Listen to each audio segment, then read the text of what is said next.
Welcome, well met, and well done. This is Bespoke Musings, a channel where I muse on topics expertly crafted, specially curated, and tailor-made just for you. Today, we're in my collection room with this gem on our hands, a well-wrought artifact I picked up in the liberal kingdom of Zamoria. Known for its marvelous airships, the phenomenal Zeiss Central Factory, and the august Aussie's royal family, my brief stint in the kingdom was pretty good all things considered, outside that whole Orbal shutdown phenomenon or whatever, and really ruined the rest of my vacation. I digress, but this artifact did aid tremendously in my quest to find the unique fragrances present in Liberal. Of course, I just had to get mine bespoke. It's a modern design, you see, with a sleek silver body, a luxurious ebony bezel with gold decorating, a matching face to boot, and a gold chain to bring everything together. A natural fit, wouldn't you say? Regardless, let's move on from the superficial to the practical. I'm itching to show you the inner workings of this artifact, so without further ado, let's jump right in.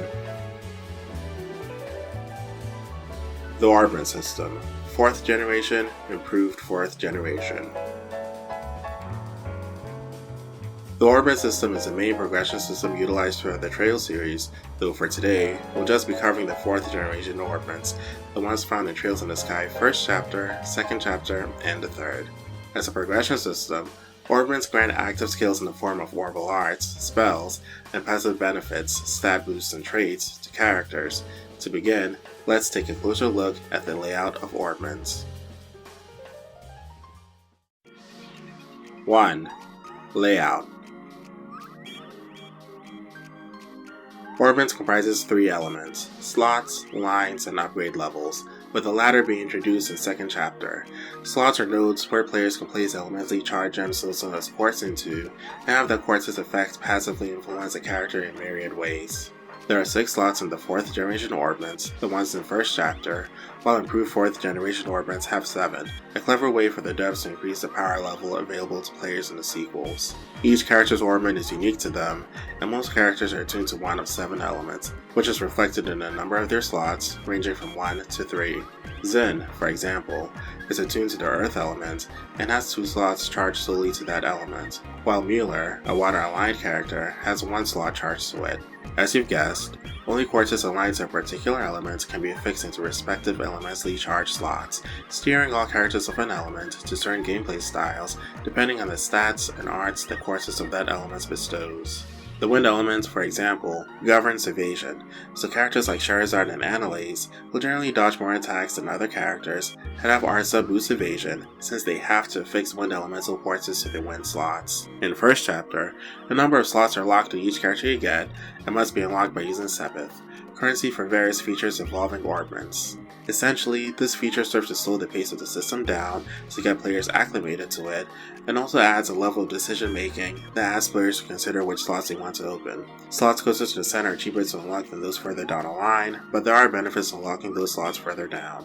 Speaking of, let's look at lines. Lines are routes where Orbal energy travels through an Orbment slot and can grant Orbal Arts to characters if the requisite elemental values for a spell are channeled in the line. Similar to elemental slots, characters also have lines that are unique to their personal Orbment and can range from 1 to 4. All lines stem from the central slot and travels in one path, which you can tell by the color of the line. When a slot is unlocked or upgraded, the energy power, EP, of the character increases. The longer a line is, the more energy is multiplicatively added to the Orbment, essentially making characters with one line in their Orbment achieve the highest EP in the game due to the compounded growth.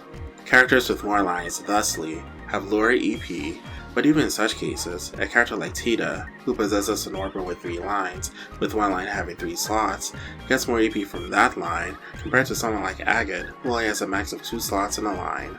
Finally, there are upgrade levels, which aren't present in the 4th generation Orbments, only in the improved version. Upgrade levels range from 0 to 3, and they determine how powerful of a Quartz you can affix in a particular slot. Players are able to upgrade them by using Sepith to boost the capacity of the slot, and the cost required to upgrade it is increased by the slot's current level. Like lock slots in 1st chapter, they serve as a way to stopgap players from retaining power too quickly and to provide balance to the game. 2. Quartz.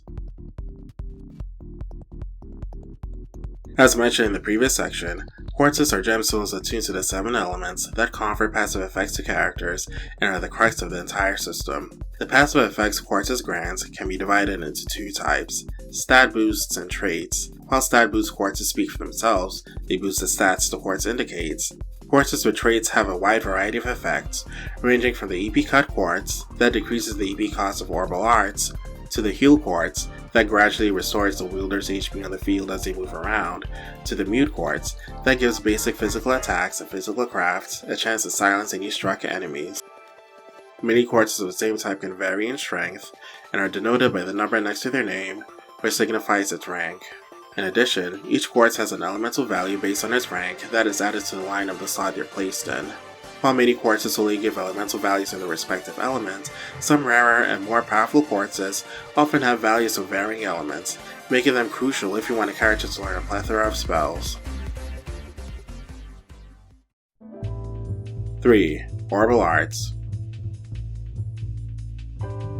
Orbal Arts are the spells in the Trail series, and with the 4th generation and improved 4th generation Orbment, all arts require a certain amount of elemental energy in a line to be attained. The more basic arts can usually be obtained with small amounts of their respective elemental values, such as the basic healing art, Tear, only requiring a single water value in a line to be obtained, or the space elemental attack, Dark Matter, requiring 4 space values in a line. Some arts will not only need their respective elements in order to be gained, but will also require other elements in that line. The strongest fire art in the 3rd, Orbments, for example, not only needs 15 fire values in its line to be gained, but also requires 8 wind, 8 space, and 4 earth elemental values. As this is the case, the best mages will have 1 or 2 lines in their Orbment to be able to compound various elemental values together.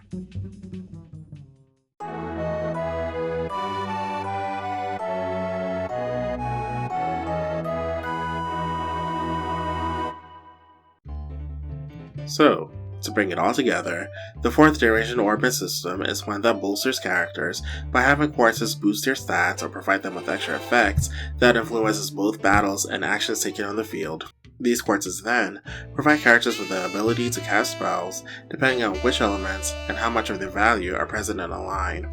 The fun and delight of the system, at least for me, is trying to figure out the right combination of quartzes that provide the best stat boosts and traits for a character build, as well as getting the right elemental values for any spell you may want on them. In latter entries of the series, the spellcrafting mechanic, if you will, of Orbments is removed, and while there are pros and cons to this change, which we'll go over in the future, I have to say I vastly prefer what we had in the early entries.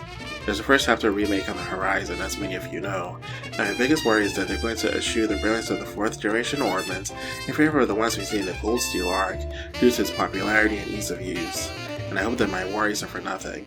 In any case, let's move on to more important things. Specifically, testing your knowledge of the Orbment system. Before you are 2 Orbments. One is composed of 2 lines, with 3 slots attuned to water, and quartzes of water, wind, and space affixed to it. The other is a 4-line Orbment with a Mirage attuned slot in the center, and affixed with quartzes of Mirage, Time, Fire, and Earth. I have 3 questions for you. 1. Of these Orbments, which provides the most EP to the user? Pretty easy if you've been paying attention. 2. Which Orbment is more likely to boost the damage for a physical attacker? You'll have to check out the effects of quartzes to find the answer for this one, which you can find in its section. And 3, most important of all, which of these 2 Orbments fits me the best? This will count the most towards your grade. And that's that on that. On this artifact from Libero, there are 3 more artifacts from the Zirian continent I'll be going over in the future, but for my next showcase, we'll be going island hopping and checking out one of my top 3 favorite artifacts I picked up on my journeys. Anyways, take care everyone, I'll see you all soon. Thanks for making it to the end of this video. Please, take time to like the video and subscribe. I'm so appreciative of everyone who even took the time to click on this and check out what I have going on here. Thank you all so much.